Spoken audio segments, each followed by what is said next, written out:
Instagram, how to appear offline. If you want to appear offline on Instagram, it is very simple to do so. All we have to do is we have to simply make sure to launch the Instagram application. Then we'll simply come to our profile page. Then tap the three lines icon located from the top right hand side of the screen.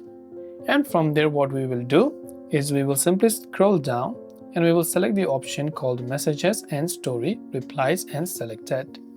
From Messages and Story Replies, we will simply select the option Show Activated Status.